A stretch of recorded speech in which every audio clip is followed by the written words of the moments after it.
Terima kasih Tuhan, kami bersyukur kami punya Allah yang ajaib. Dan kami percaya Tuhan Kau terus mengerjakan yang ilahi, yang sempurna, yang daripadamu sendiri di tengah-tengah kami Tuhan. Terima kasih Bapa. Sebentar kami akan mendengarkan firman-Mu. Mari biar Kau yang berbicara, Kau yang siapkan setiap tanah dalam kehidupan kami. Dan biar setiap taburan firman yang daripadamu boleh bertumbuh, berakar, dan berbuah dengan sangat lebat dalam hidup kami. Sehingga hidup kami boleh menjadi berkat buat sekitar kami dan bahkan sampai bagi bangsa-bangsa. Terima kasih Bapa, berbicaralah. Biar hanya yang daripadamu yang boleh disampaikan di dalam nama Tuhan Yesus Kristus. Haleluya. Amin. Amin. Oke, selamat sore Bapak Ibu Saudara semuanya. Berapa banyak di tempat ini yang saudara percaya bahwa saudara orang-orang yang diberkati Tuhan? Boleh lambaikan tangan, lihat kiri kanannya, bilang saya orang yang diberkati Tuhan.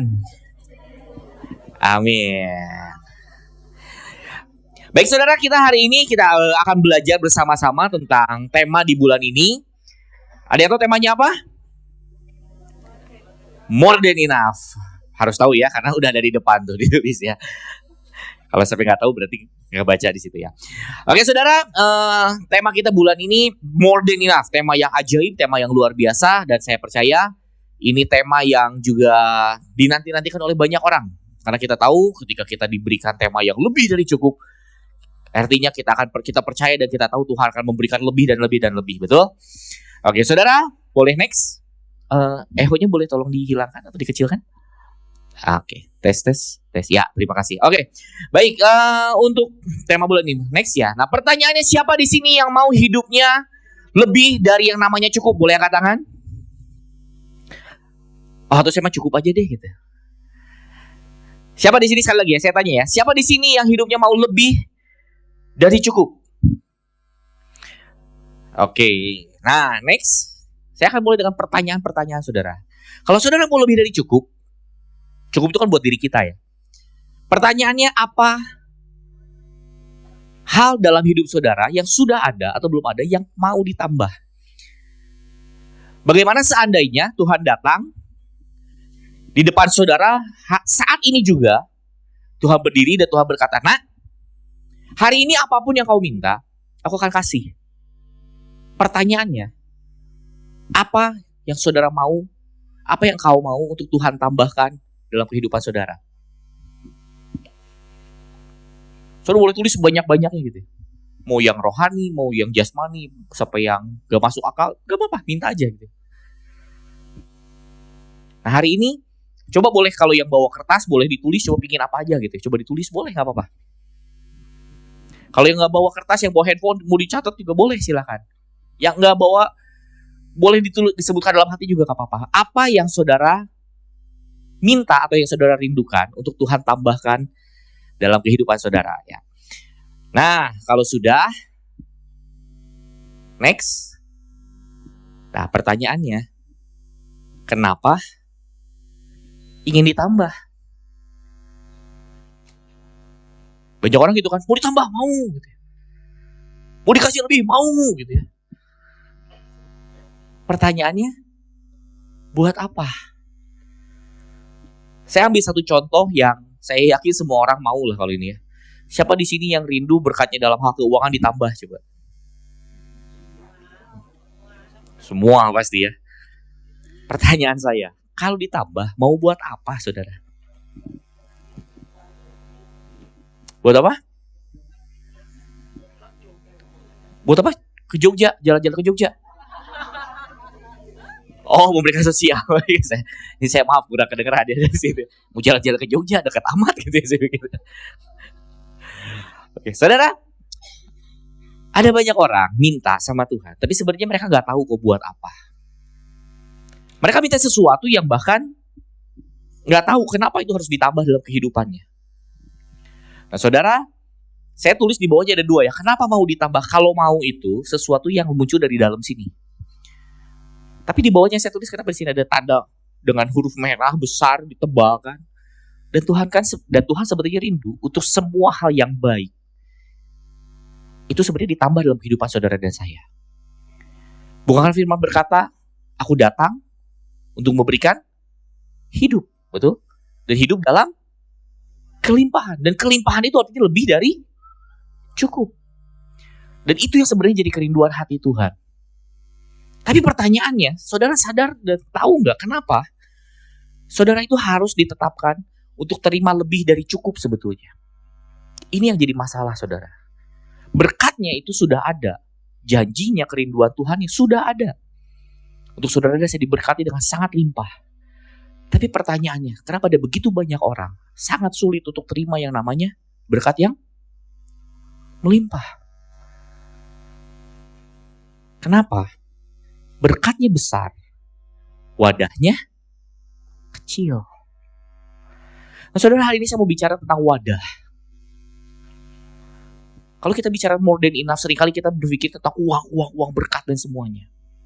Saudara, ini seperti air terjun yang tidak terbatas yang terus mengalir. Mau saudara ambil berapa banyak pun dia tetap ada dan tidak pernah menjadi kering. Saudara mau bawa 1 ember, dia akan tetap mengalir. Saudara bawa 1 sendok, akan tetap mengalir. Saudara bikin bendungan, tetap mengalir saudara. Berkat Tuhan itu lebih dari cukup buat saudara dan saya. Tapi yang jadi pertanyaan, wadah kitanya sebesar apa? Oke, next. Nah, saudara, ketika kita bicara penambahan, kita harus sadar, itu seperti bangunan. Saya gambarnya segitiga ya. Tapi ini seperti sebuah bangunan. Bayangkan ini gambar bangunan ya. Saya nggak bisa dapat gambar bangunannya kemarin ya. Jadi saya ambil contohnya segitiga aja ya. Saudara, kalau bicara lebih, lagi nggak? Lagi. Tambah. Rekeningnya mau semakin gendut. Mau gitu ya. Tapi salah, yang gendutnya bukan rekeningnya, ke perutnya gitu ya. Nah saudara, kalau ditanya mau lagi, mau. Tambah lagi, tambah. Tapi fondasinya kita nggak perhatikan, saudara. Dasarnya, kalau kata more than enough, more, lebih dari cukup. Dasarnya yang paling bawah itu harus punya rasa cukup. Ada banyak orang punya banyak hal dalam kehidupannya, tapi nggak pernah merasa cukup. Ada orang sudah punya begitu banyak hal, tapi rasanya kurang. Ada orang dia sudah punya rumah, dia sudah punya rekening yang sangat besar, banyak jumlahnya. Dia punya mobil yang sangat bagus, kemudian dilihat tetangganya dan berkata, kok mobil tetangga lebih bagus ya? Jadi, tidak enak. Saya ambil contoh deh. Seandainya ada yang bisa bantu saya nggak 2 orang? Boleh maju ke depan deh. Yang masih muda deh, biar cepet ya. Nah, ayo 2 orang. Menari. Saya kasih ilustrasi saudara ya, supaya kebayang. Nah, suatu kali saya datang, terus saya bawa emas batangan. 1 bloknya itu 10 kilo. Banyak ya? Mau nggak kalau sudah dikasih? Mau ya? Oke. Saya datang nih. Terus saya datang, saya lihat, wah ini kayaknya orangnya siap diberkati nih. Terus saya datang, saya kasih. Ini ceritanya emas ya. Nah, punya emas nggak 10 kilo? Nggak punya ya? Saya kasih nih emas 10 kilo. Seneng nggak? Seneng? Senang. Kemudian ada yang kedua nih. Oh, ini ceritanya emas lagi. Mau emas? Mau ya? Saya datang lagi. Saya kasih 10 kilo. Seneng nggak? Seneng? Seneng ya? Oke. Sekarang saya datang lagi. Kemudian saya bawa emas 10 kilo lagi. Buat siapa ya? Buat siapa? Hah? Semua mau ya? Terus saya datang. Nih buat kamu lagi deh 10 kilo. Seneng nggak? Seneng nggak? Pertanyaan saya, yang dapat 1 seneng nggak? Tergantung. Nangkep ya? Oke, terima kasih, tepuk tangan dong buat. Boleh kembali ini karena ini handphone saya satu lagi ya. Penting ini, 3-tiganya penting ya. Kalau haus nanti saya pasti perlu air. Saudara, ada begitu banyak orang akhirnya hidupnya jadi tidak enak. Dan hidupnya jadi sangat tidak nyaman. Bukan karena dia tidak mendapatkan apa yang dia butuhkan, tapi hidupnya jadi gak nyaman. Hidupnya menjadi sangat terganggu, terusik. Karena ada 1 orang di sebelahnya yang mendapatkan lebih dari yang dia dapatkan? Iri hati. Saudara, banyak orang gak sadar. Sebenarnya kita datang dengan tidak bawa apa-apa, saudara. Pertanyaan saya, yang dikasih satu tadi, sebelumnya punya emas gak 10 kilo? Gak punya ya. Tapi karena kemurahan Tuhan, dia datang, dia berikan kita emas itu. Tapi kemudian ada orang kedua yang Tuhan berikan dalam pandangan manusia kok lebih. Kepercayaan lebih, berkat yang lebih. Dan kemudian kita berkata, kenapa dia dikasih lebih? Bukankah kami sama-sama tidak melakukan apa-apa? Cuma datang ke depan. Datang dan terima, betul? Saya ingat khotbah dari Pak Daniel yang seringkali berkata, ini saya punya air, siapa yang mau air gitu ya. Pertanyaannya bukan siapa. Siapa yang dapat air? Siapa yang maju ke depan, betul ya? Nah, ini masalahnya seringkali dalam kehidupan kita. Yang maju banyak, saudara. Siapa yang mau? Saya. Maju ke depan, maju ke depan. Dikasih, dapat. Saya dapat. Kemudian orang kedua datang, dikasih lagi. Tapi dengan usaha yang sama, bahkan kelihatannya dia datangnya terlambat, tapi diberi lebih. Dan akhirnya hati kita menjadi panas. Saudara, saya punya bercandaan karena hidup ini kadang-kadang tidak adil. Kenapa saya ketemu orang-orang yang makannya banyak sekali dan berat badannya stabil. Saya ini ya, makannya sudah dikurangi, saudara.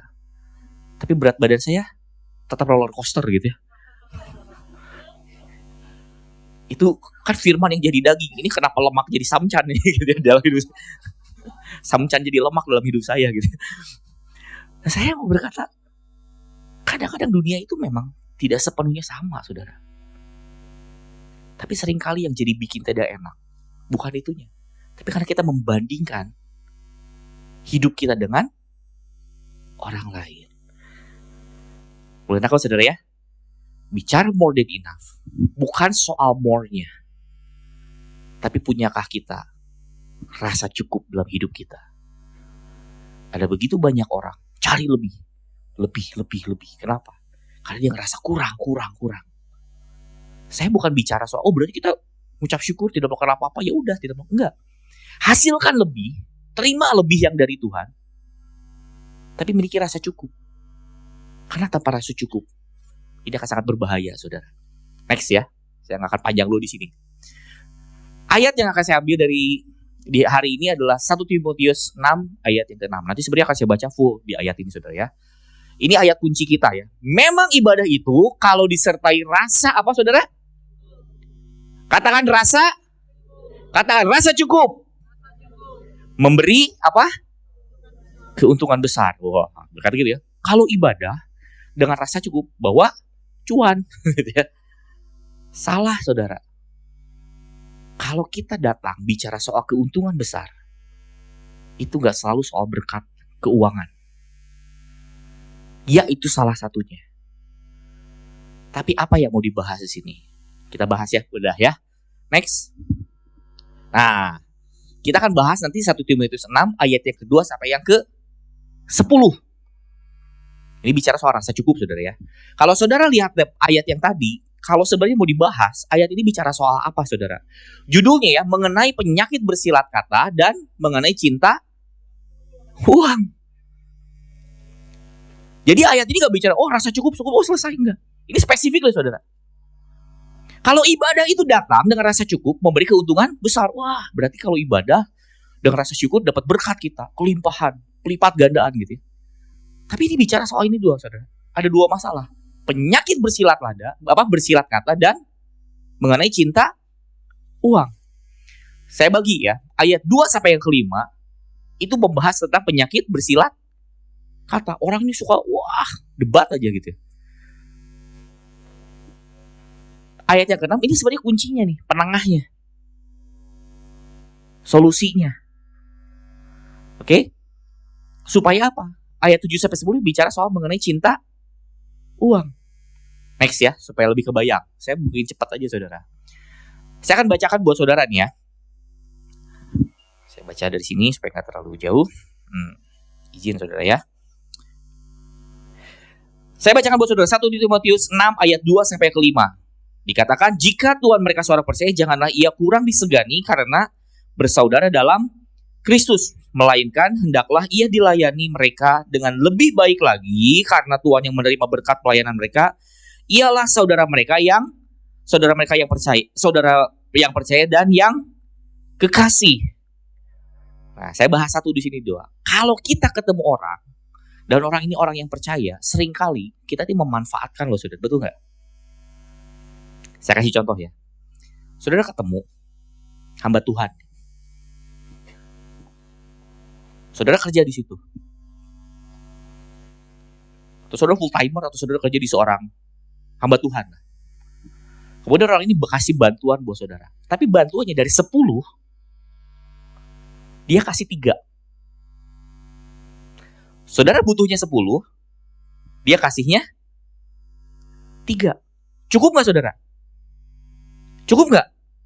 Saudara lagi kepepet nih, aduh saya butuh 10 juta. Buat bayar uang sekolah anak. Kalau nggak anak saya dikeluarin nih. Saudara datang, saudara cerita, Pak, Bapak kan pendeta. Bu, Ibu kan pendeta, doakan saya. Tapi niatnya beda biasanya gitu ya. Gitu kan, artinya, ayo dong, pendeta kan punya kasih nih.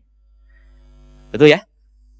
Bapak kan katanya rajin pelayanan, nggak usah pendeta deh. Bapak kan rajin pelayanan nih. Harusnya punya kasih kan gitu. Akhirnya, saudara berkata, doakan saya pinjem 10 juta. Nggak minta, sudah minjem. Kemudian dia berkata, nggak, kamu harus berdoa. Harus punya iman, jangan mengandalkan manusia. Nih, sebagai benih, saya taruh 3 juta buat kamu. Nggak minjem, saya kasih. Pertanyaan saya, ini orang baik nggak? Baik nggak sebetulnya? Lo saudara datang minjem, dikasih, tapi nggak full. Tapi dia berkata, Pak, saya butuhnya 10 juta. Kalau enggak, saya dikeluarin. Besok, Pak. Besok. Iya, ini 3 juta. Oke? Dan dia berkata, pendeta kok, orang pelayanan kok gak punya kasih. Misalnya gitu ya. Kamu kan punya uangnya, kok gak tolong saya? Pernah dengar kata-kata gitu gak saudara? Katanya orang pelayanan, jangan ngomong pendeta deh. Katanya rajin ke gereja, nolong kok setengah-setengah. Ada yang pernah gitu gak saudara? Pernah dengar kata gitu gak? Gak pernah? Puji Tuhan, berarti baik-baik semua di sini ya. Kalau nolong kok setengah-setengah, nolong tuh full dong. Selesaikan masalah saya. Banyak orang begitu pakai nama Tuhan, dia berpikir kalau dia punya beban, dia bisa lempar bebannya ke orang lain. Gak bisa saudara. Oke, next ya. Sebenarnya kalau dia orang yang beriman, ya saudaranya harus kasih penghormatan lebih. Karena kenapa? Dia saudaramu, saudara. Bukan masalah dia pemimpin atau apa. Dia saudaramu. Firman berkata, karena mereka ialah saudara yang percaya dan yang kekasih. Bukan kita harus saling mengasihi. Next ya, saya lanjut dulu nih supaya gak terlalu panjang di situ. Arahkanlah dan nasihatkanlah semuanya ini. Nah, dan nasihat jika seorang mengajarkan ajaran dan tidak menurut perkataan sehat, yakni perkataan Tuhan kita Yesus Kristus, dan tidak menurut ajaran yang sesuai dengan ibadah kita, ia adalah seorang yang berlagak tahu, padahal ia tidak tahu apa-apa.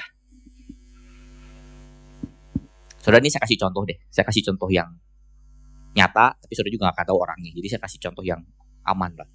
Suatu ada seseorang, ini kisah nyata saudara, dia butuh dana untuk kontrakan rumah. Dia butuh banget. Dia butuh. Kemudian dia datang. Dan akhirnya tadi, kasusnya seperti tadi. Bukan dipinjemin, dikasih saudara. Dikasih setengahnya. Dia bisa tinggal di tempat yang baik. Tapi dia baru berkata, saya kan nanti gimana dong? Nanti gimana dong? Loh kan nanti gimana dong? Loh saudara, kalau anak saya harus bayar uang sekolah, yang pusing saya atau saudara sebetulnya? Yang harusnya pusing saya papahnya. Terus saya datang sama saudara berkata, anak saya gak bisa sekolah, bayarin dong. Bisa gak saudara? Bisa gak? Bisa gak saudara? Nggak bisa ya. Lah kenapa banyak orang anak Tuhan berpikir, oh kalau dia orang di depan mimbar, kalau saya datang punya masalah, berarti itu masalahmu. Mulai kebuka saudara? Mulai kebuka ya? Hamba Tuhan kok gak punya kasih? No. Jangan buat diri kita jadi orang-orang yang gak punya tanggung jawab buat kehidupan. Akibatnya, kenapa saya bicara gini saudara? Ini gak bukan soal pendeta dan semuanya saudara. Tapi kalau kita tidak pernah punya rasa ucapan syukur, mau dikasih seberapapun, gak pernah cukup saudara. Percaya gak sama saya? Ini punya 10 masalah 10 juta ya. Dikasih nih 10 juta. Nih buat kamu 10 juta. Selesai gak masalahnya? Selesai kan? Tepuk tangan di hore. Anak saya gak jadi dikeluarin. Dikasih 10 juta. Selesai kan? Pertanyaan saya, tahun depannya minta lagi gak saudara? Minta lagi gak? Kenapa? Dia menggampang, nanti minta lagi aja. Betul ya? Kadang-kadang kita berpikir itu kasih, tapi tanpa kita sadar, itu kita sedang menghancurkan hidup kita sendiri. Mohon maaf saudara, saya bicaranya agak keras malam hari ini. Tapi ini penting. Kalau kita gak punya rasa cukup, maka kita akan menggantungkan hidup kita sama orang lain. Berkat Tuhan menjadikan kaya. Tuhan bisa menggerakkan hati siapapun. Tapi seringkali Tuhan yang menahan. Kenapa? Kalau enggak, kita gak pernah dewasa saudara. Ada banyak orang akhirnya, saya gak bisa apa-apa. Saya gak punya cukup modal. Ayo usaha, saya gak punya modal. Saya gak punya ini. Banyak alasan. Ayo mulai melayani Tuhan. Saya masih terlalu muda. Ya kan? Ayo sekarang gitu. Wah, saya sibuk sekarang lagi kerja. Nanti kalau udah umur bertambah, ayo layani Tuhan. Saya sudah terlalu lanjut. Biar yang muda saja. Gak pernah ada rasa cukupnya saudara. Ayo mulai berbagi sama orang. Mau sampai kapan pun gak cukup saudara. Kalau gak dimulai dari hal yang kecil, gak mungkin bisa handle yang besar. Next ya. Penyakitnya ialah mencari-cari soal. Nih, penyakitnya nih ya, saya sebutin ya. 1, mencari-cari soal. 2, bersilat kata. Bersilat lidah, bersilat kata. Penyakitnya gitu kan. Masalah terus. Ya kan? Kalau dikasih tahu, tapi kan. Pokoknya tetap semua itu salah kecuali dirinya sendiri. Hati-hati saudara. Oke? Nah, akibatnya apa? Yang menyebabkan apa? Dengki. Orang kalau kayak gini mau ditolong juga, dengki hidupnya. Kalau udah dengki, gak ada yang beres saudara. Fitnah, curiga, percecokan. Oke? Cedera nih, curiga, percecokan. Nah, banyak orang akhirnya kenapa ribut satu sama lain? Ya karena ini. Hobinya tuh bersilat kata, cari-cari soal. Merasa lebih tahu dari yang lain. Nah, oke, antara orang-orang yang tidak lagi berpikiran sehat. Nah, ini penyakitnya tuh ini nih saudara. Pikirannya gak lagi sehat dan kehilangan kebenaran. Yang mengira ibadah itu adalah suatu sumber keuntungan. Hari ini rada-rada jelimet saudara.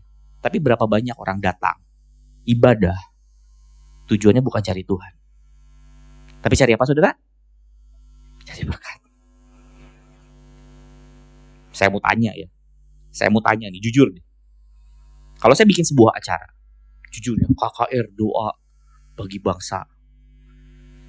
Oke? Sama yang kedua, saya kasih judul KKR ibadah, terobosan keuangan, mengalami kelimpahan yang dari Tuhan. Lebih menarik yang mana saudara?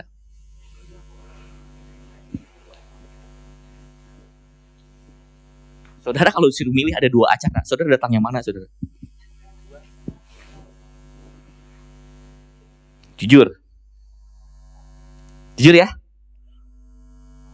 Kita suka pakai ibadah tanpa kita sadar kita pakai Tuhan buat dapat berkat secara keuangan.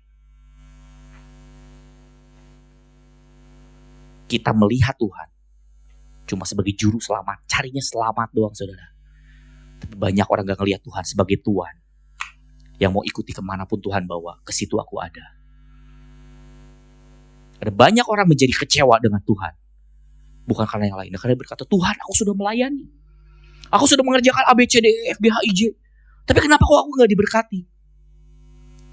Akhirnya banyak orang menjadi kecewa. Aku sudah menabur, Tuhan. Pertanyaan saya, kalau waktu saudara menabur, tujuannya apa, saudara?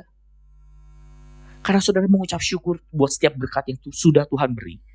Atau saudara nabur, saudara berkata gini, taruh di sini, aku doakan 1000 kali lipat, 100.000 kali lipat. Tuh, bukan 1000 kali lipat lagi nih. Kalau saudara bikin itu, naruh besar gak, saudara? Besar gak? Itu investasi bodong namanya, saudara.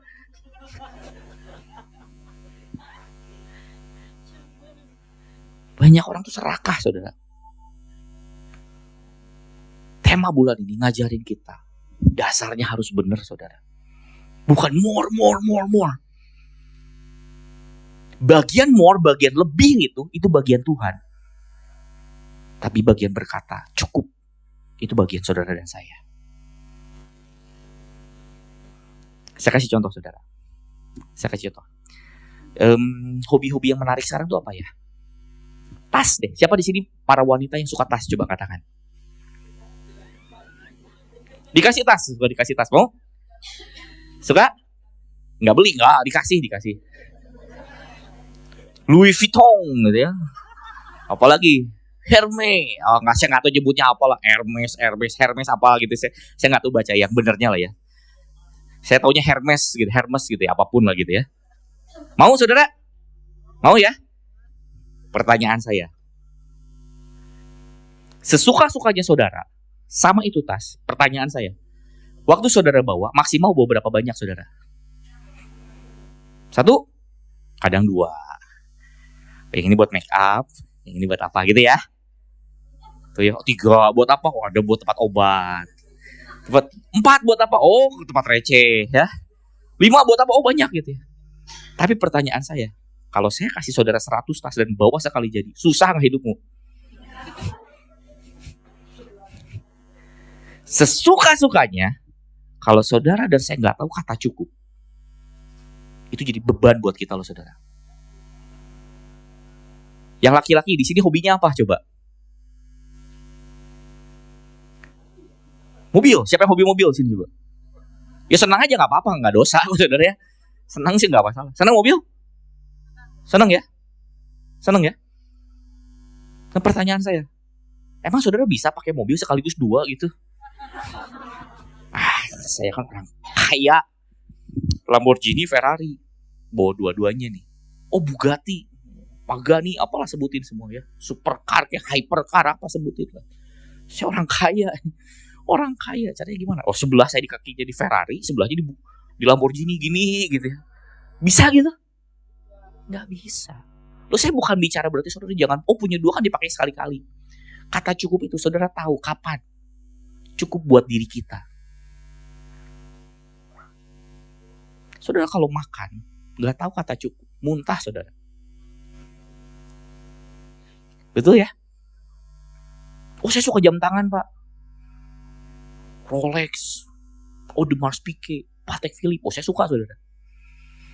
Tapi kalau saya pakai jam tangan tuh ya, Rolex nih 300 juta. Oke. Audemars Piguet 800 juta. Patek Philippe 2 miliar. Richard Mille. Tapi saya ke 8 biji, saudara. Menurut saudara keren gak, saudara? Ini orang norak. Ini begitu, ini OKB gitu. Tahu ya? Saudara punya banyak tuh gak masalah, saudara. Bukan soal punyanya. Tapi soal saudara tahu seberapa batas cukup untuk saudara pakai saat itu, saudara.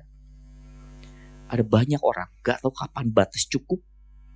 Dia mau pakai semuanya sekaligus. Gak bisa, saudara. Kalau udah hobi, udah cinta, kayaknya gak pernah ada rasa cukup, betul? Beli tas. Kan udah beli tas. Beda warnanya. Bedanya apa? Ini warna marun. Lah kemarin merah. Beda, merah cabai. Kan sama merah. Enggak, beda merah, Pak. Oke. Nanti merah apa lagi? Oh, ini merah bata. Kalau dijajarin banyak gitu ya. Loh, saudara, saya enggak Saya tidak melarang lah. Tapi kalau gak ada rasa cukup ya, saudara baru beli sekarang. Lo saya ngerti kok itu ada value-nya saudara. Bisa dijual, bisa lebih mahal lagi. Lo gak ada masalah. Saya tidak ada masalah dengan itu saudara ya. Tapi saya bicara soal sikap hatinya. Kalau saudara beli, saya senang, bahagia. Saya dapat tas baru warna merah. Saudara taruh, harganya luar biasa. Kan sekarang tas luar biasa ya. Begitu saudara taruh, saudara pakai, datang begini ya. Iya, gitu ya. Hermes, gitu ya. Waktu datang, saudara datang ke teman saudara, sosialita gitu ya. Terus tiba-tiba teman saudara yang lain datang bawa, limited edition. Cuman ada 3 di dunia. Mereknya sama, Hermes. Tiba-tiba jadi ngerasa, aduh, kok pingin yang itu ya? Padahal saudara mungkin baru beli kemarin loh saudara. Jadi enak gak hidupnya? Enggak ya? Seringkali sumber masalah manusia itu gak pernah ngerasa cukup saudara.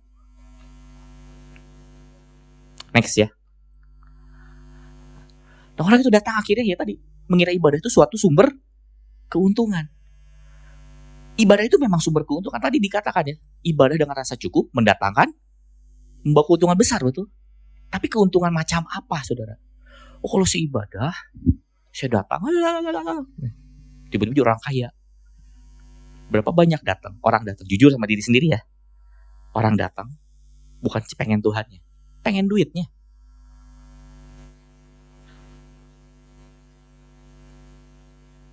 Orang datang bukan pengen Tuhannya, pengen apa? Terobosannya. Saya punya masalah. Ciri-cirinya kalau kayak begini apa? Begitu dia dapat apa dia mau, dia lupa Tuhan. Hati-hati loh. Sekali lagi, jangan salah. Berarti kita tidak boleh kelimpahan. Salah. Tuhan datang untuk memberi kelimpahan. Tapi wadahnya jangan salah, saudara. Ada begitu banyak orang. Dia cari Tuhan waktu punya masalah. Tuhan. Tapi begitu masalahnya selesai. Tadinya pergi ke gereja. Loh, bro, kemarin kemana? Aduh, sorry bro. Kenapa? Film terbaru muncul tuh di bioskop. Waktu punya masalah, carinya Tuhan. Waktu masalahnya selesai, carinya dunia.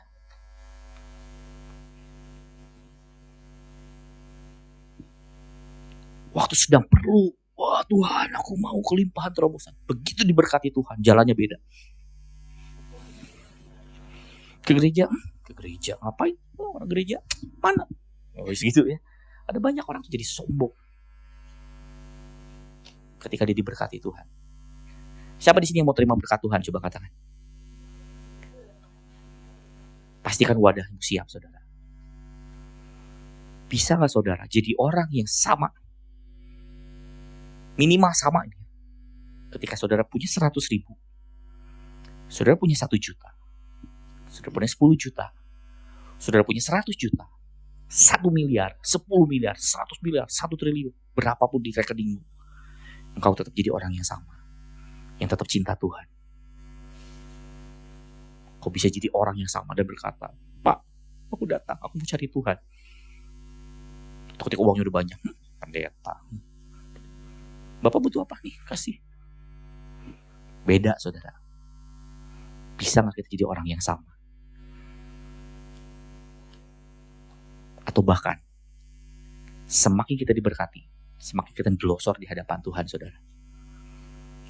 Seharusnya semakin kita diberi, semakin kita bisa meletakkan. Amin. Next ya.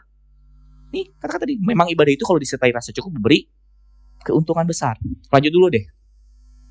Sebab kita tidak membawa sesuatu apapun ke dalam dunia dan kita pun tidak dapat membawa apa-apa ke luar. Asal ada makanan dan pakaian. Apa saudara? Siapa di sini yang cukup kalau cuma ada pakaian dan makanan? Mau angkat tangan juga setengah hati ya. Kok gitu? Tidak menarik nih khotbah gitu ya. Saudara, ini khotbah paling gambling. Ini khotbah paling beresiko yang bisa dibawakan, saudara. Kalau saya berkata, Tuhan akan memberikan kelimpahan, amin, gitu ya. Undang lagi Pak, undang lagi, betul ya. Tapi kalau bicara kayak begini, ada pakaian dan makanan cukup. Ini pendeta gak ada iman. Membuat kita lemah iman. Tapi dia nulis firman loh saudara. Kenapa? Konteksnya tadi. Ini bicara tentang cinta uang saudara. Kalau hatinya gak cukup, kalau hatinya gak siap, makanan ini cukup, kenapa? Seringkali uang itu yang membuat kita menjauh dari Tuhan. Tapi kalau wadahnya disiapkan, kelimpahan jadi bagian saudara dan saya. Amin. Next ya. Tetapi mereka yang ingin kaya, next dulu. Di sini dulu. Siapa yang di sini yang ingin kaya? Oh, udah mulai takut dijebak nih kayaknya. Ini pendeta penuh jebakan yang satu ini. Udah mulai, apa lagi nih? Ini saya bacain ayat, saudara, baca di Alkitab ada, saya gak ganti-ganti, saudara. Tetapi siapa yang ingin kaya? Nah, siapa yang ingin kaya? Coba katakan. Saya juga pengen, saya sih. Sedangin kaya, nih saya bacain ya. Terjatuh ke dalam apa? Pencobaan. Ke dalam apa? Jerat. Dan ke dalam berbagai-bagai nafsu yang hampa. Yang apa ini saudara? Mencelakakan. Bayangin ya. Ingin kaya, jatuh ke dalam pencobaan, jatuh ke dalam jerat, dan jatuh ke dalam berbagai nafsu yang hampa. Oke? Akibatnya apa? Mencelakakan. Menenggelamkan manusia ke dalam apa? Keruntuhan dan kebinasaan. Nah ini efeknya nih. Ditanya lagi, siapa yang ingin kaya? Kan gue bilang nih ya, ini pendeta penuh jebakan. Bukan soal kayanya saudara, tapi keinginan yang gak bisa dikontrol ini loh saudara. Yang gak pernah bisa merasa cukup. Ini akibatnya. Ada orang punya uang 10 triliun. Saudara tahu Warren Buffett? Ada pernah dengar? Itu pedagang siomay di sebelah rumah saya. Bukan. Satu dari 5 orang terkaya dunia. Saya gak tahu beliau urutan berapa. Dia punya kartu gratis sebuah brand yang mereknya M. Ada yang tahu? Tempat makan M kuning, tahu? Nah, tahu? Dia bisa dapat makanan itu gratis seumur hidup. Orang terkaya dunia, salah satu orang terkaya dunia, setiap pagi makannya burger yang paling murah. Kenapa? Dia suka.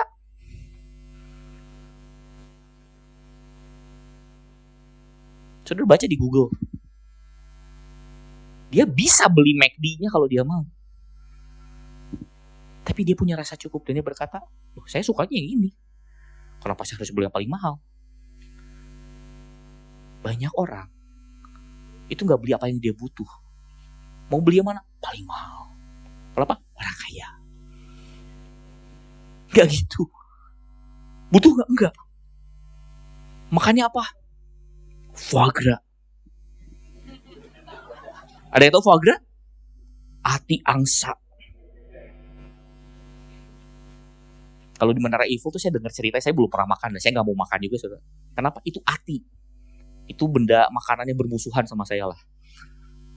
Jadi kalau saya ketemu makan ati, jadi kalau misalkan ada makanan ati, saya mohon maaf dari sekarang ya, saya minta izin. Bukan saya tidak menghargai, itu kalau saya makan itu saya takut lebih tidak menghargai gitu ya. Saya bisa wah gitu ya. Tapi karena gengsi, wah makanan mewah dimakan. Saudara pernah nonton film Mr. Bean gak yang dulu saudara? Tahu ya? Yang makan apa namanya? Kerang mentah itu namanya escargot. Escargot tuh bacanya apalah gitu ya. Kalau saya suka karena saya suka makanan mentah yang itu saya suka ya. Tapi diceritain saudara lihat ya filmnya. Dia nggak suka. Begitu dibuka cukup kerang mentah kasih lemon. Ya kalau nggak suka ya udah gitu ya. Harusnya nggak usah dimakan gitu ya. Bungkus kayak kasihin dia ke siapa gitu ya. Tapi karena gengsi, masa gak gue makan? Sepertinya dia lihat mau dimakan, dia taruh ke mana, dia buang ke mana. Begitu dia, oh semuanya baik-baik aja pak. Oh iya, dia bawa gitu ya. Begitu kan orang, gitu ya. Akhirnya tumpah diganti lagi. Sudah berapa banyak orang menyusahkan dirinya hanya untuk terlihat hebat di depan orang lain. Ada banyak orang berusaha mengimpress itu apa ya? Berusaha memukau orang lain yang tidak dia kenal, oke, dengan barang yang dia tidak perlu, dengan uang yang dia tidak punya. Betul ya? Berapa banyak orang akhirnya terjerat dalam utang yang begitu besar, pinjol dan semuanya, bukan karena apa-apa. Teman saya kemarin pergi jalan-jalan, masa saya enggak? Sekarang gak cuma barang loh saudara. Sekarang tuh foto di Instagram tuh sangat penting. Gitu ya? Saya ketemu orang, kalau mau makan di restoran, itu lama saudara. Bukan lama karena apa-apanya. Harus difoto dulu. Gitu ya. Kalau itu kerjaanmu ya silakan. Ada orang yang kerjaan food vlogger, dia memang itu pekerjaannya, ya silakan lakukan. Tapi ini enggak, supaya apa? Supaya dapat like, betul ya? Dapat like gitu. Coba kalau makan di warteg, ada nggak diposting di foto nasi pecel lele, foto gitu? Nggak ada ya? Kenapa? Pingin dapat tepuk tangan. Oh saya nggak begitu, ya nggak apa-apa kalau nggak begitu. Oh saya nggak foto aja nggak apa-apa, senang aja ya. Tapi kalau cuma buat menyenangkan orang lain, buat apa saudara? Waktu kita susah juga orang ini yang tepuk tangan juga nggak akan datang bantu kita kok. Gak perlulah impress orang lain dengan sampai memaksakan diri. Gak usah saudara.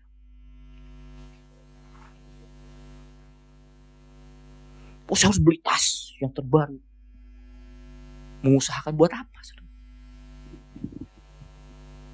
Sekali lagi saya tidak anti saudara. Saudara saya ngomong gini tuh, saya ini dulu penjual jam tangan bekas second.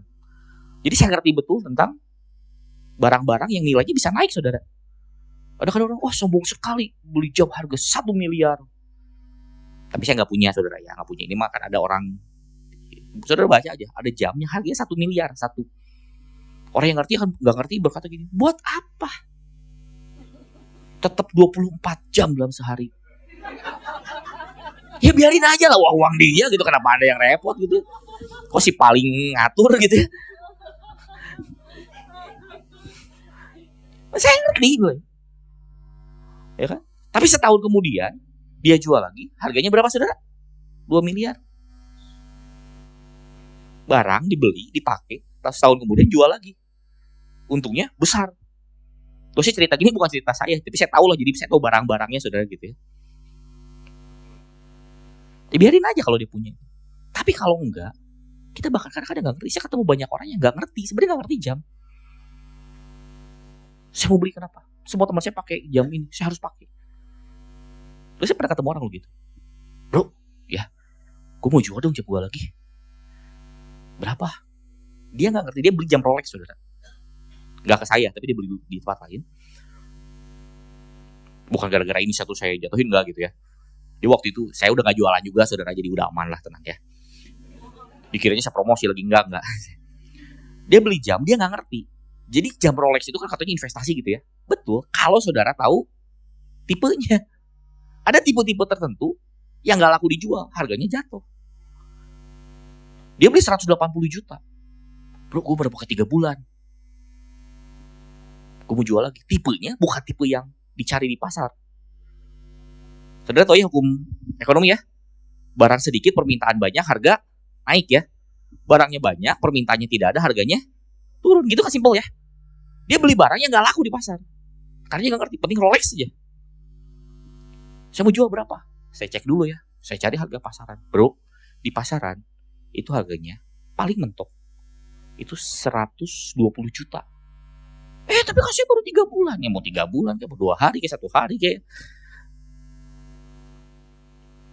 Dia beli baru harga segitu, harga bekasnya segitu. Masa saudara mau, karena saya baru pakai 3 hari, saya mau jual harga tinggi. Siapa yang mau terima? Gak bisa saudara.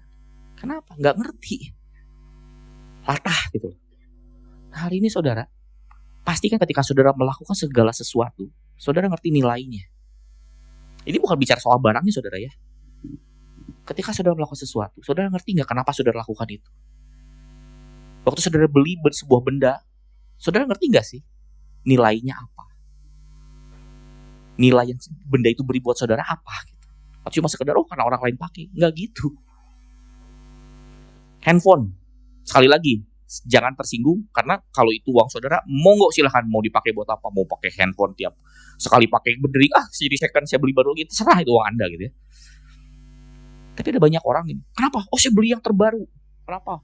Yang ini ada tompelnya gitu ya. Kenapa? Oh kameranya, ini jauh lebih bagus dari yang sebelumnya. Nah, pertanyaan saya, emang lu suka foto-foto? Enggak. Terus buat apa? Ya nggak apa-apa. Pokoknya kameranya lebih bagus. Gitu. Boleh nggak? Boleh. Nggak apa-apa. Kalau ada uangnya. Tapi berapa banyak orang akhirnya maksain loh saudara. Sampai ngutang. Saudara pernah baca berita nggak? Ada di China. Ini sekitar 5-6 tahun lalu lah. Ada seorang anak, remaja. Dia jual ginjal. Jual ginjal. Dan hasil uangnya dibelikan apa? iPhone.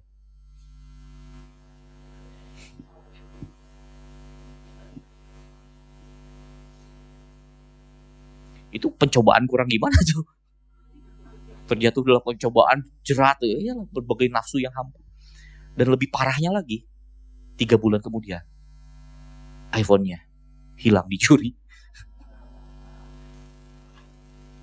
Bayangkan saudara, sebegitu orang bisa terjerat dengan yang begitu hampa. Hari ini, sekali lagi, jangan berarti kita, berarti tidak diberkati. Enggak, bikin yang lebih. Nanti kita akan jawab, kenapa harus diberkati lebih? Tapi yang penting why-nya ini loh, kenapa saudara harus diberkati? Hari ini saya mau berkata saudara dan saya harus diberkati lebih dari cukup, bahkan harus sangat berlimpah-limpah. Amin? Tapi harus tahu kenapa. Nah, oke. Tapi mereka ingin kaya terjatuh dalam keruntuhan dan kebinasaan. Kenapa? Karena akar segala kejahatan ialah cinta uang. Saya bacain ya. Akar segala kejahatan ialah apa saudara? Cinta uang. Akar segala kejahatan itu bukan uang, tapi cinta uang. Kalau hatimu melekat sama yang dunia, itu masalah. Saya berdoa saudara diberkati dengan sangat ajaib, melimpah-limpah dan sangat luar biasa. Tapi saya juga berdoa lebih lagi supaya hatimu jangan melekat di sana. Yang namanya dunia, yang namanya materi, itu pegangnya di tangan saudara, jangan di hati. Kalau pegang di hati, begitu itu lepas, sakit hatimu saudara. Kalau di tangan ya sudah. Oke? Wah Pak, pendeta sih enak aja ngomongnya kayak begitu. Saya ngalamin saudara. Saya ngalamin. Ada sebuah kejadian membuat saya hilang banyak hal.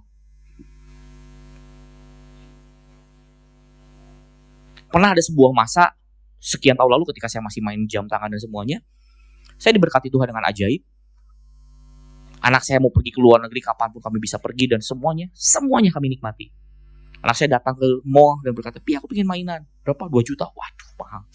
Tapi lihat anak saya dengan tatapan ting ting ting gitu ya. Bapak-bapak tuh kalah sama tatapan anak gitu ya. Akhirnya saya nggak tega dan saya berkata, "Ya sudah, beli." Tapi kemudian dalam satu waktu habis saudara. Bahkan di masa itu saya ingat banget anak saya cuma berkata, "Pi." Anak saya yang kedua yang perempuan namanya Ruth. Ruth pingin ayam goreng. Dan saya coba waktu berkata, "Nanti ya." Kalau ngalamin gitu, stres gak saudara? Stres gak? Menurut saya saudara, saya stres gak? Ya iyalah.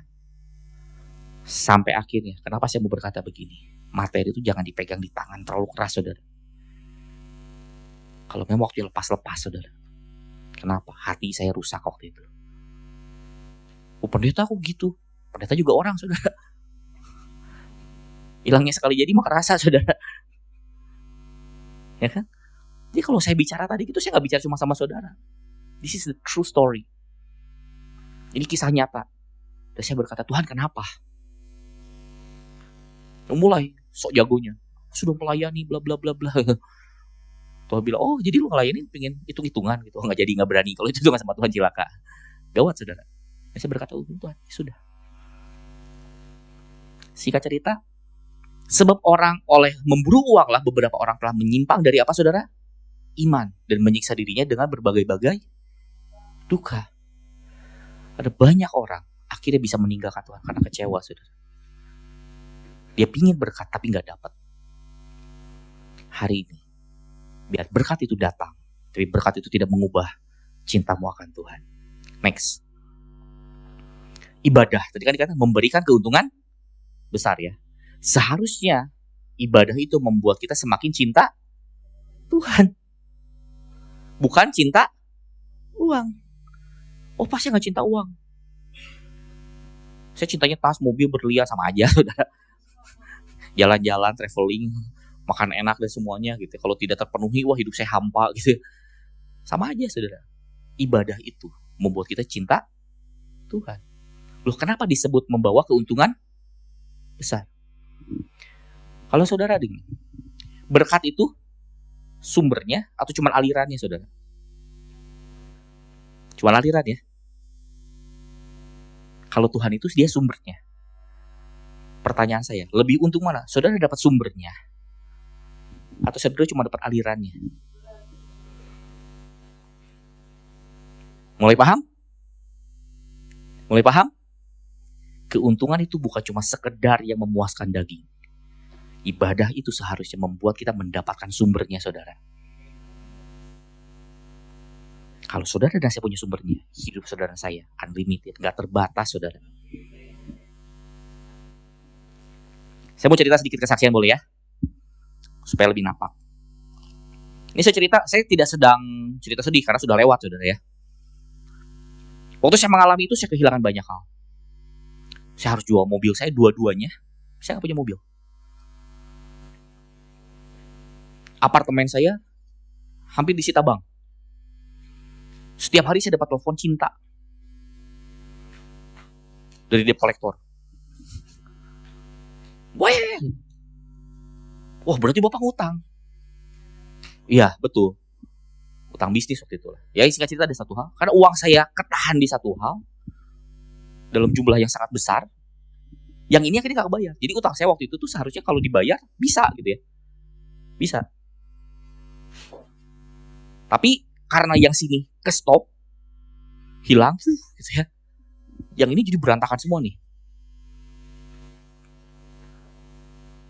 Saya mobil dijual, saya gak punya mobil. Apartemen saya hampir disita bank. Puji Tuhan tidak. Satu rumah saya harus saya lepas. Bukan lagi milik saya. Sedih gak saudara? Sedih. Bohong lah kalau gak sedih. Bohong kalau gak sedih.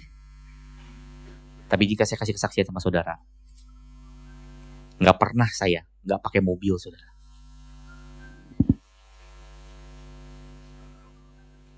Saya kehilangan satu rumah di sebuah perumahan namanya Sumarekon di Bandung. Rumah yang saya punya itu rumah di klaster yang paling minimalis, harganya paling murah dan paling kecil. Mini banget. Tapi itu harus saya lepas. Tapi sampai sekarang masih bisa saya pakai. Ajaib kan? Ajaib ya. Yang lebih ajaib lagi, waktu saya kehilangan itu, saya bakal kasih kesaksian sama saudara ya. Saya punya seorang konsumen. Saya juga sekarang di properti saudara. Bukan lagi promosi, cerita. Ini kan kesaksian supaya tahu ya. Kadang-kadang kalau pendeta tuh agak susah kalau ngomongnya. Kalau ngomong dikira kode, bingung saya gitu ya. Enggak ya, supaya jelas aja ya. Nah, karena waktu saya di properti, ada orang nyewa, dia orang Jerman, saudara. Dia orang Jerman, dia tinggal dia datang ke Indonesia, dia cari tempat tinggal, dan dia sewa rumah selama setahun. Dia kontak saya, itu barang punya teman saya, pegangan teman saya, dia agent juga. Tapi waktu ditelepon, dia teleponnya ke saya kan kita berbagi sharing data gitu kan. Dia telepon ke saya tuh saya bilang, kok mau kok pegang langsung nggak apa-apa kalau mau sok aja, saya bilang gitu ya.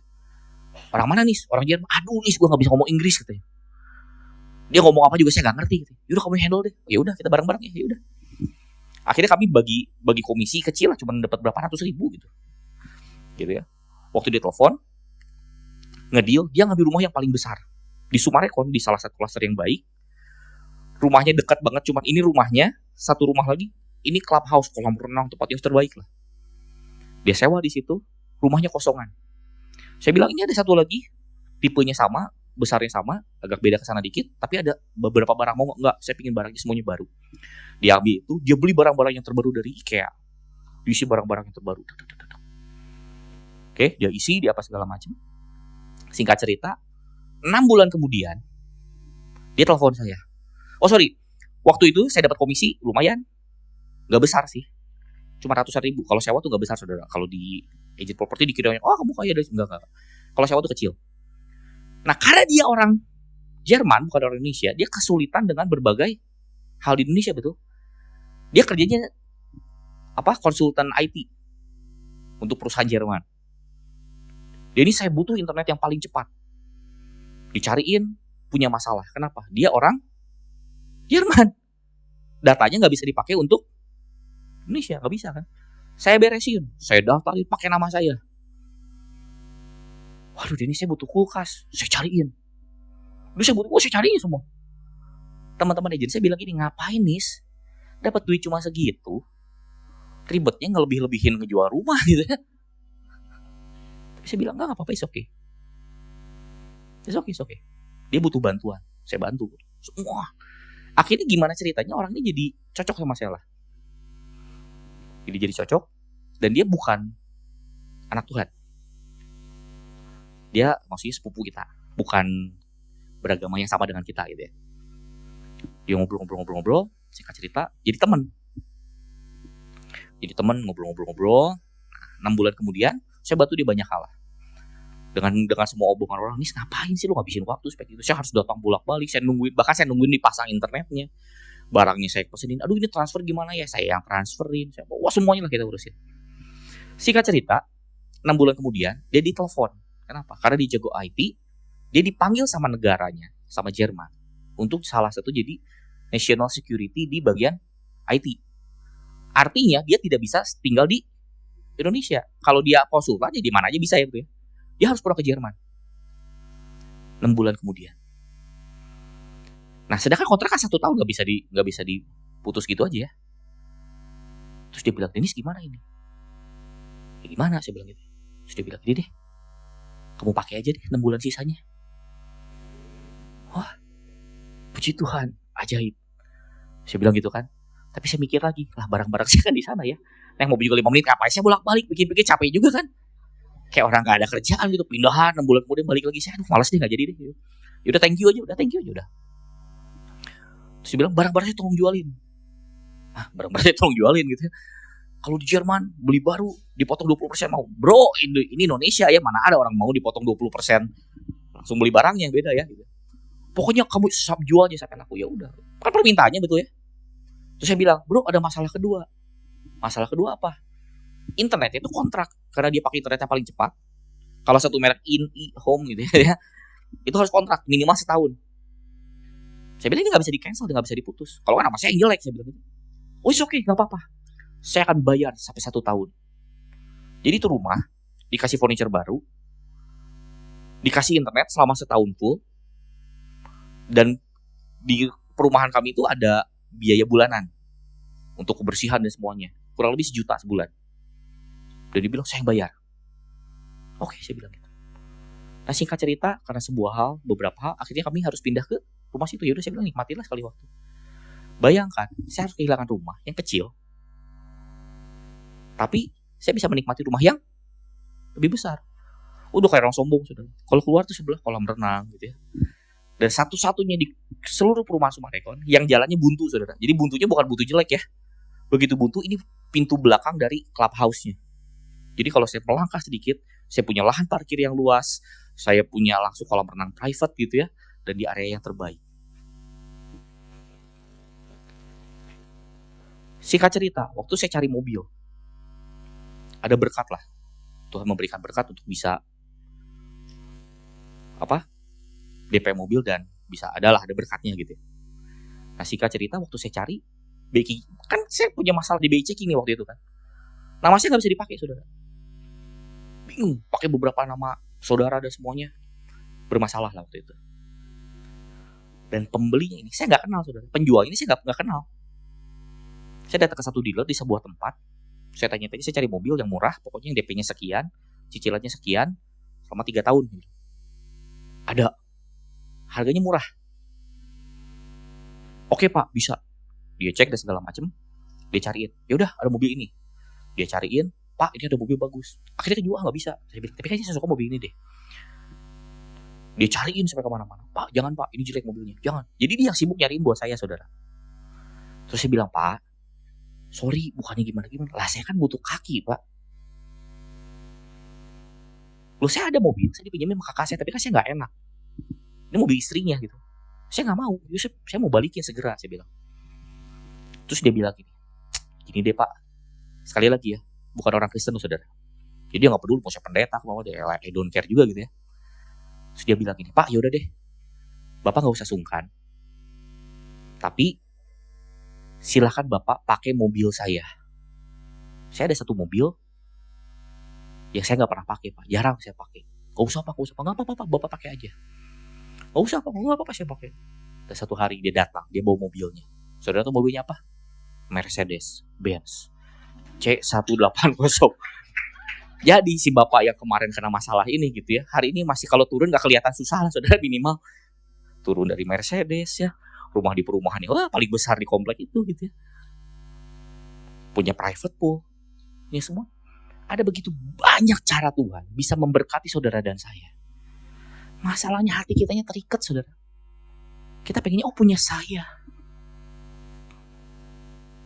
Saudara bayangkan, saya tinggal di rumah itu, barang-barangnya baru, IKEA, semuanya kan gitu ya, karena gak laku-laku.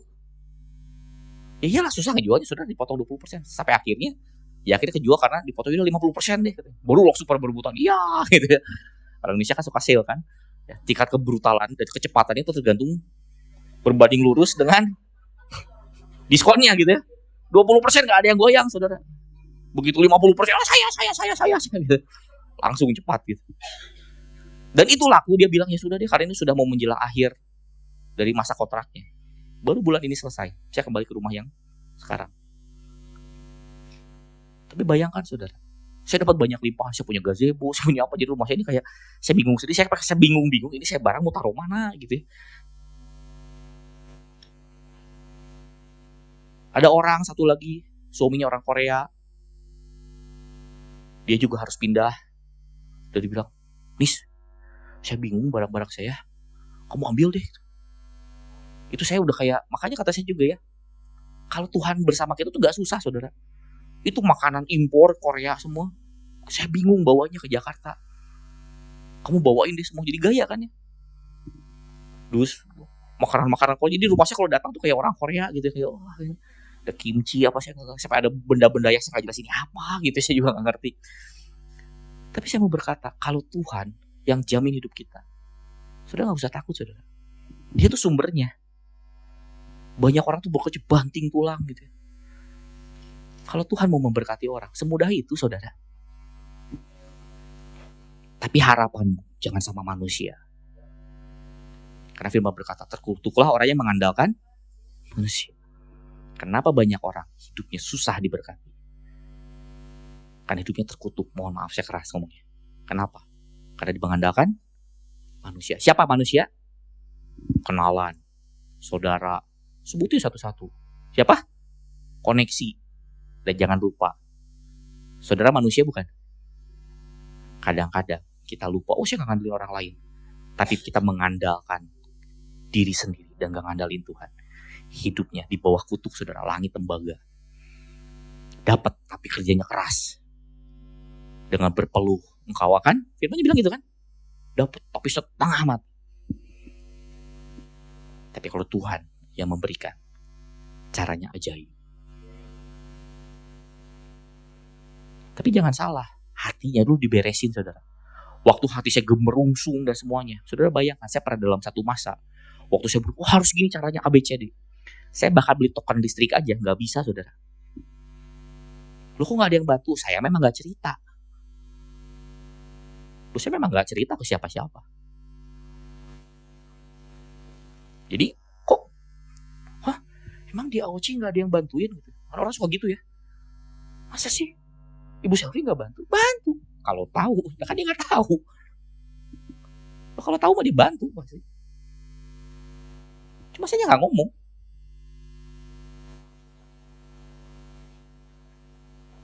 Lu tahu dari mana beliau? Saya gak punya mobil. Loh, setiap hari saya pakai mobil kok.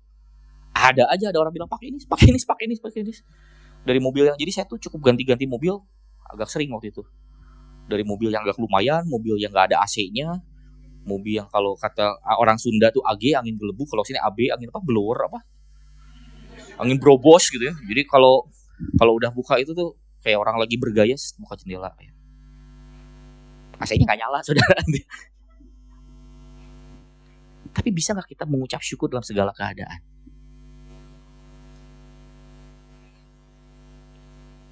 Hari ini hatinya. Saya masih mengucap syukur gak pernah hari-hari saya tuh dalam kesusahan besar. Kecuali saat saya benar-benar mengandalkan diri sendiri. Habis, saudara. Waktu saya pakai semua cara, saya harus usaha ini. Bayangkan waktu saya kerja keras tanpa mengandalkan Tuhan. Pendeta juga bisa lupa, saudara. Loh, saudara, saya mau kasih tahu. Waktu saya mengalami itu, saya tuh gak banyak ambil pelayanan, loh, saudara. Kenapa? Karena saya tahu. Saya dididik dari dulu. Pelayanan itu tujuannya bukan cari uang. Kalau kondisi saya baik-baik aja, kita nothing tulus. Bisa gak saya telepon saat itu sama Pak Winoto? Pak Winoto, saya mau datang, bisa gak undang saya? Diundang gak? Undang. Saya bisa telepon ke Bu Catherine, saya bisa telepon ke semua cabang. Betul ya? Saya mau datang, undang. Bisa gak? Dapat PK gak? Tapi kenapa saya gak lakukan? Kalau saya lakukan itu saat itu, saya datang ke sini bukan melayani Tuhan. Tujuannya cari uang, saudara. Ini bukan soal uangnya. Ini soal sikap hatimu apa.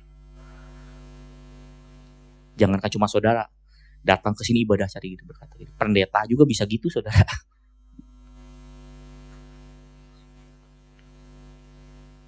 Bisa loh, saudara.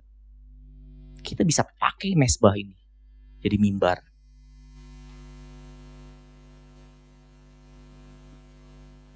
Tapi harus cuma berkata, Tuhan, jangan biarkan saya cuma kerja di kerjaanmu, tapi biarkan saya benar-benar melayani Engkau. Hati saya gak beres waktu itu. Saya gak berani ambil, saudara. Saudara lihat kan, saya pernah hilang sekian lama, betul ya? Karena saya tahu hati saya itu dalam kondisi kepepet, butuh uang. Dan kalau saya telepon ngemis minta pelayanan, maka saya bukan melayani Tuhan. Saya cuma melayani perut saya, saudara. Hari ini, kalau saudara dalam keadaan yang paling kepepet, masih gak bisa ngandalin Tuhan. Cerita sedih banget. Tenang. Tuhan sudah kerjakan yang ajaib. Hari ini hidup saya jauh lebih baik. Tuhan yang memberkati. Makanya saya berani cerita. Kalau lagi susah saya cerita. Itu bisik-bisik namanya, saudara. Ya kan? Tapi saya mau berkata, sudah dilewati. Dan dia Tuhan yang membuktikan. Dia Tuhan yang bisa mengangkat dalam satu waktu, saudara. Hari ini, jangan anggap remeh apa yang ada di tanganmu. Next ya. Dapat Tuhannya. Saya baca ini, tetapi engkau hai manusia Allah. Siapa di sini manusia Allah? Saudara dan saya itu manusia Allah. Kita diberikan nafas kehidupan dari Tuhan.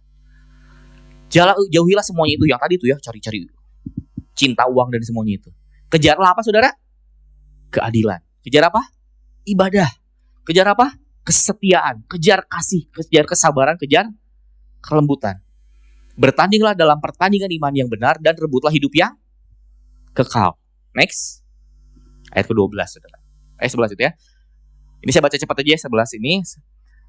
Untuk itulah engkau telah dipanggil dan engkau telah diikrarkan. Oke, next saja ya. Nanti saudara baca sendiri ya, kepanjangan supaya gak kelamaan. Saya baca di sini, yang ayat sini, yang 19. Peringatkanlah kepada orang-orang kaya di dunia ini. Siapa orang-orang kaya di dunia ini? Lihat sebelahmu, saudara. Ini orang-orang yang seharusnya ditetapkan jadi orang-orang yang kelimpahan, bukan cuma di surga tapi di dunia. Amin. Coba lihat, peringatkanlah.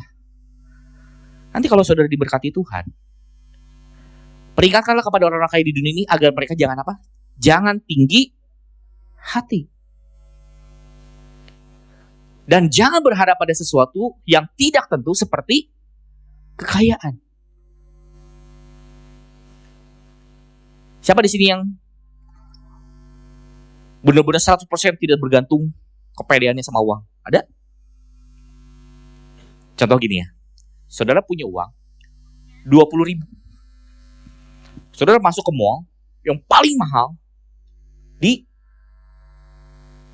kota ini, di Shalom. Pede gak saudara? Pede gak? Bawa anak nih, yang tiba-tiba mah mau minum gitu ya, 20.000 kayaknya aku doang nih. Pede gak? Pede gak? Gak pede ya? Masuk toko baju, pede gak? Kadang-kadang gak pede ya. Tapi kalau saudara di rekeningmu ada uang 10 miliar gitu, pede gak? Pede dong, mau bos kopi juga jalan aja gitu ya. Nah, betul ya? Kita sebenarnya masih bergantung gak sih sama jumlah rekening kita? Sadar gak sadar ya kan? Betul ya? Tapi Tuhan bilang, yang itu tuh jangan diandalkan saudara. Kenapa? Bisa tiba hilang. Lu saya jadi saksi hidup saudara. Itu hilang dalam sekejap. Bapak salah investasi ya? Tidak. Kenapa? Gak usah nanya, gak akan saya ceritain. Yang pasti bukan investasi bodong, bukan kripto, bukan apa. Pokoknya gak bisa lah. Ya saya gak usah cerita lah. Tapi dalam satu waktu, hilang.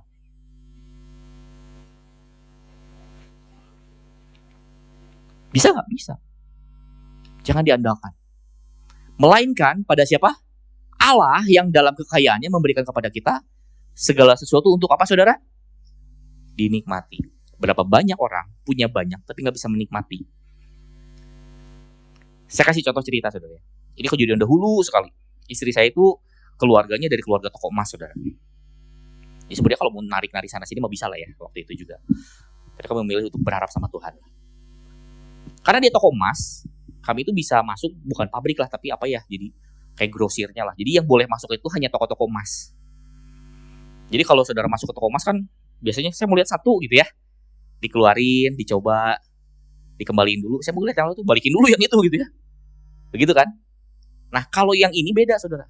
Karena ini toko-toko kan, yang masuk juga dan masuknya kayak film-film di apa? Film-film action mafia gitu. Kalau masuk kita ke satu tempat yang kayak toko elektronik nggak laku dan memang kayak nggak niat jualan. Kosong, barang jadul. Kita datang nggak dilayani, nanya kayak jauh seenaknya. Jadi orang nggak akan mau datang lah. Memang tujuannya itu supaya apa? Jadi begitu kita masuk ke dalam ada pintu, kita gedor, gitu. Ada CCTV, dia lihat, oh dia kenal orang ini dari toko ini. Dia buka, cek. Nanti begitu masuk ada 2 pintu. Itu pintu besi, gitu pokoknya. Begitu satu pintu lagi ada 2 pintu, kita harus milih yang mana nih. Kita tahu datang, kita lagi duk, buka lagi otomatis. Nanti dipencet, buka gitu. Ada ruang tunggu, ada 3 pintu. Begitu masuk di dalamnya, itu di mejanya, itu yang namanya emas, kalung, cincin, apa semuanya di situ. Itu ngambilnya begini saudara. Saya ngambil ini, ruk gitu banyak. Karena kenapa toko emas kok milih ya? Saya mau ini 5, ini 10 gitu, model ini modelnya gitu kan. Jadi dia taruh juga di meja begitu. Saya mau model ini, dikeluarin, ruk banyak gitu. Nah, kemudian salah satu pemiliknya, anak dari pemiliknya, seorang wanita, saya sebutnya Cici lah ya, karena beliau udah lebih senior dari saya jauh. Dia lihat foto saya waktu itu ini di kasus lama ya, gitu, cerita lama. Dia bilang, Nis, kalian tuh baru dari Jepang ya? Iya Ci. Terus sebelumnya dari mana? Pelayanan gitu kan. Terus dia bilang, enak ya hidup kamu, keliling. Ya enak lah Ci. Terus saya bilang, ya Ci pergilah. Duit punya, saya bilang gitu ya.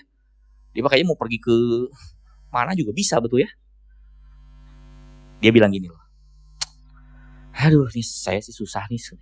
Kenapa? Duitnya ada, tapi saya gak bisa tinggalin di toko. Karena ternyata kalau dia punya kayak gitu, dia gak bisa tinggalin. Kalau kosong, kalau orangnya jahat, ngambil bruk gitu aja, hilangnya banyak saudara.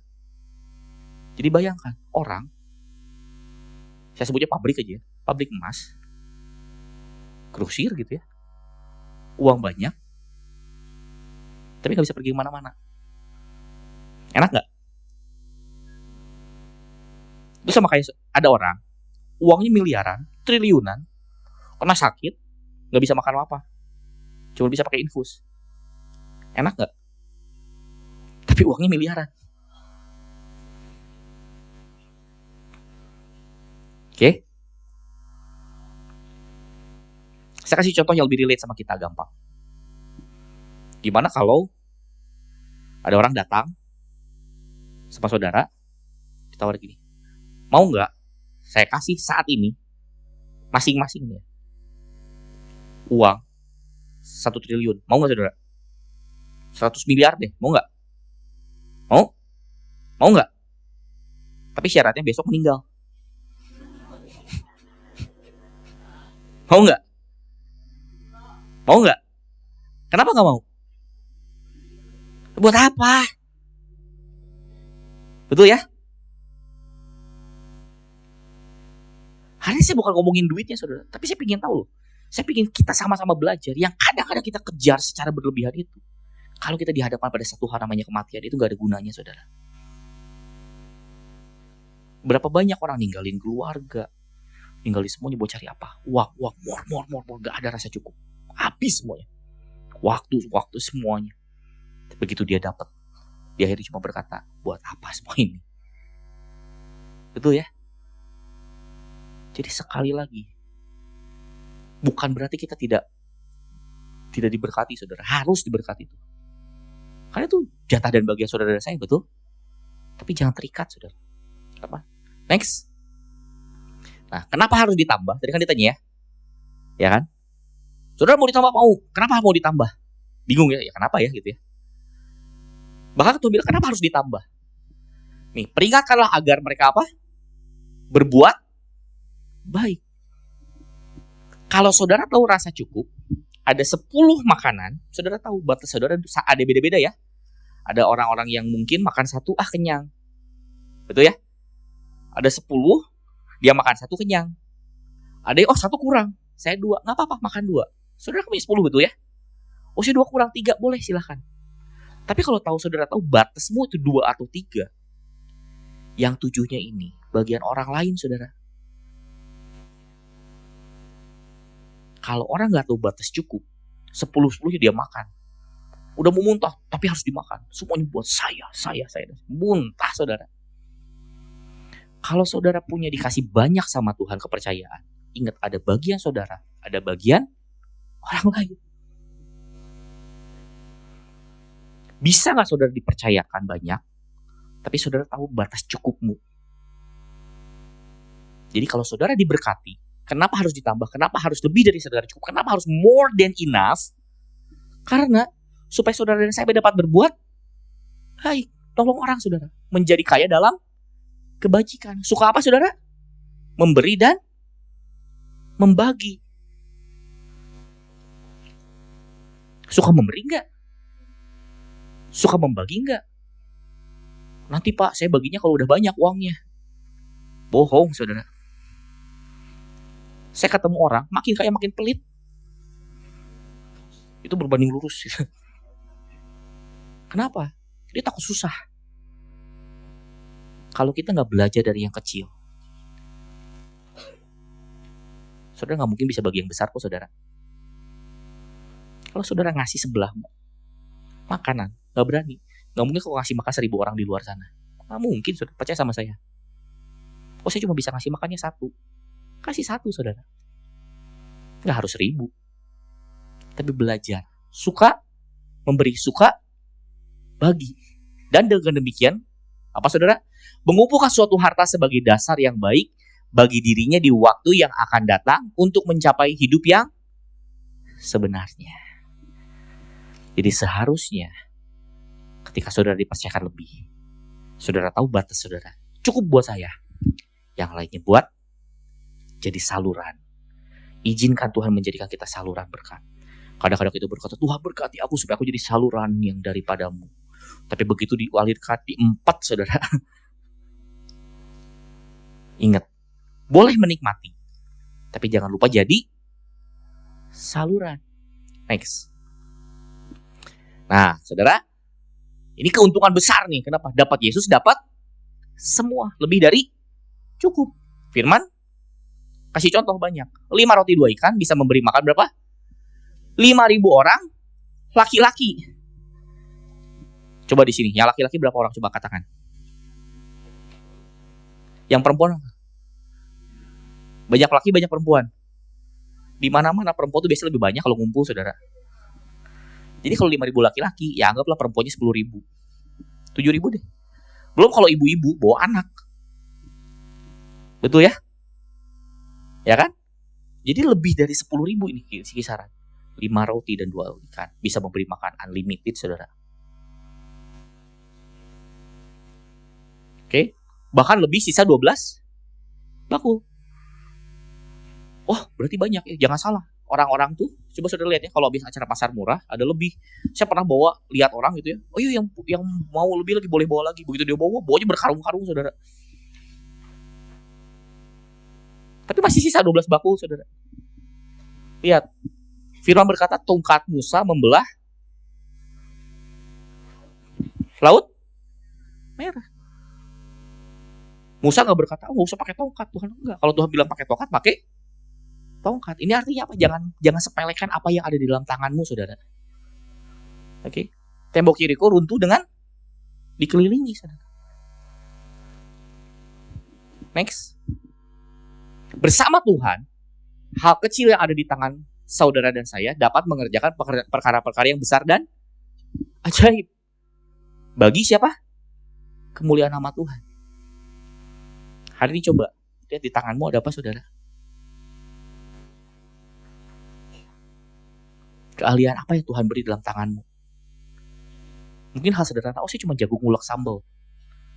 Saudara tahu Bu Rudi? Seberapa dia sukses sekarang? Awalnya jual apa? Sambal, saudara. Ya, Ibu Rudi kan tidak terkenal.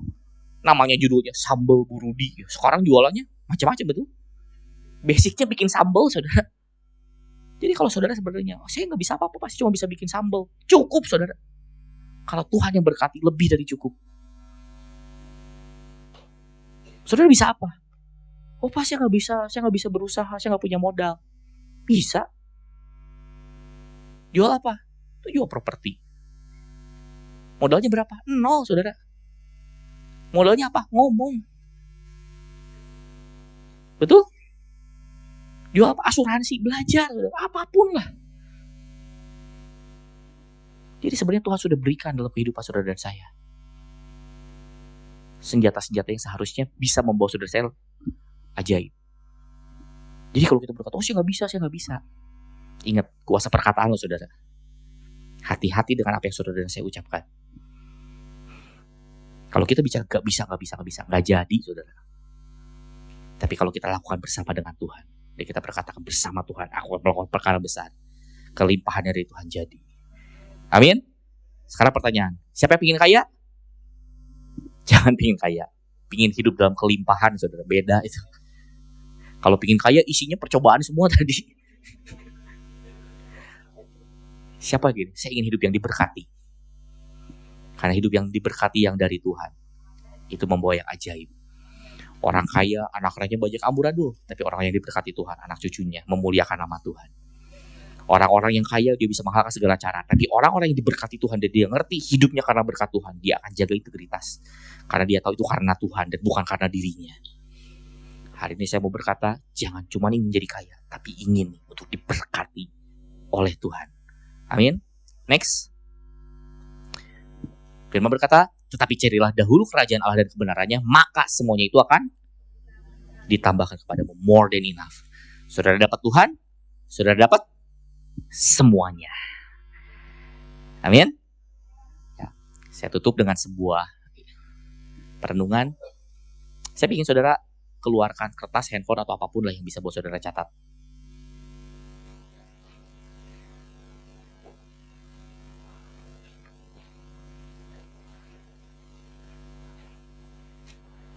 Saya gak akan ambil waktu panjang, banyak-banyak enggak. Tapi saya minta mau ngajak saudara untuk mencatat 2 hal. Hal pertama, coba catat. Sebetulnya hal apa yang sudah Tuhan berikan dalam kehidupan saudara. Coba mulai catat. Oh, saya jago masak. Saya bisa nyanyi. Saya bisa bicara dengan baik. Tulis aja.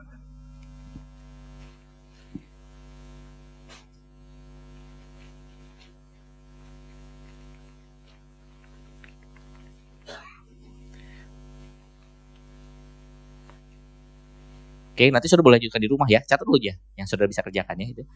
Dan yang kedua, catat 5 orang yang Tuhan taruh di hatimu untuk saudara berkati. Berkati kan harus selalu materi saudara ya. Bisa saudara doakan. Bisa saudara diingatkan, sini udah lama gak datang itu. Apa kabar? Dia bisa saya bantu. Tapi bisa gak kita mulai praktek kalau hidup kita itu menjadi saluran berkat? Minimal 5 orang saudara. Gak ada Pak, masa gak punya tetangga? Sejelek-jeleknya 5 orang tetanggamu aja gitu ya. Jelek-jelek ngapain? Beliin kue gitu ya. Mungkin cuma 1.000-an, 2.000 gitu. Bagiin sama 5 tetangga. Pak ada kue gitu. Bu ada kue 5 biji. It's okay. Tapi belajar untuk apa yang di hidup kita itu boleh jadi berkat buat orang lain. Amin. Saudara lihat, kalau saudara lakukan dalam ketaatan, Tuhan akan berkati setiap apapun yang saudara kerjakan. Amin. Karena apa yang kita kerjakan bukan cuma dapat profit keuntungan secara materi buat kita, tapi ketika kita dapat sesuatu, hidup kita jadi berkat buat orang lain. Ketika Tuhan lihat, wah ini kurang nih buat memberkati orang di sekitarnya, Tuhan berkata, kalau 5 kurang, aku berkati. 5 bisa dipercaya, aku berkati kamu lebih supaya memberkati 10 orang. Oh 10 orang dia bisa dipercaya, Tuhan berkata, wah bisa dipercaya untuk memberkati 100 orang, 1.000 orang, 10.000 orang, bahkan mungkin bagi bangsa-bangsa. Tapi hari ini mulai biasakan hidup kita, jangan begini mentalnya, tapi mentalnya begini saudara. Dan saya tutup dengan begini, setelah ibadah ini jangan ada yang datang sama saya dan berkata, Pak saya punya masalah, Bapak kan khotbah gitu, tolong saya, awas ya kalau ada biasa gitu. Pasti aja ada kejadian kayak begitu biasanya ya. Ingat, ini bukan datang buat begini, tapi buat begini saudara. Oke? Karena kita gak cuma mau ngasih ikannya, punya kailnya di tangan Yesus. Dia berkata, Pak saya butuh uang untuk bayar pajak. Tuhan berkata waktu itu juga ya, sama muridnya bilang apa saudara? Pergi apa? Mancing. Bayangkan, aneh banget ya. Kurang aneh gimana cara Tuhan? Pak, saudara datang sama saya gitu. Pak, saya butuh uang nih. Buat apa? Buat bayar saya harus ngapain Pak? Pergi mancing, liburan. Aneh banget gak? Aneh ya? Aneh kan? Tapi kalau saudara lakukan bersama dengan Tuhan, dan itu Tuhan yang ngomong lakukan saudara. Kalau Tuhan bilang, nah angkat tongkatmu, cuman tongkat, lakukan. Kenapa saya ngajak saudara praktek? Karena yang kecil itu harus saudara angkat di hadapan Tuhan saudara. Jangan, oh iya saya punya tongkat. Tuhan berkata sama Musa, nah ya belah, angkat bawa gitu. Dan Musa berkata, gak usah lah, ya, saya mau percayalah Tuhan pasti bisa membelah gitu ya. Itu gak kejadian saudara. Tapi kalau Tuhan berkata apapun, sekecil apapun, tidak mungkin. Saudara berkata, kamu datang temuin orang itu, tapi gak mungkin Tuhan, saya gak punya modal. Kalau Tuhan datang dan berkata, lakukan itu, lakukan. Di dalam nama Yesus. Dia akan kerjakan yang besar, amin. Jangan pandang kecil apa sesuatu yang ada di tanganmu. Sekalipun itu sedikit, dan mungkin di mata manusia gak ada apa-apanya. Di tangan Tuhan, itu jadi luar biasa. Kuncinya, praktek saudara. Tuhan bilang mulai bikin sambal, bikin sambal. Tuhan bilang bikin apa saudara. Supaya nanti ketika saudara lakukan dan saudara dapat, jangan lupa ada bagian saudara, ada bagian orang lain ya. Oke, yuk kita tutup dulu.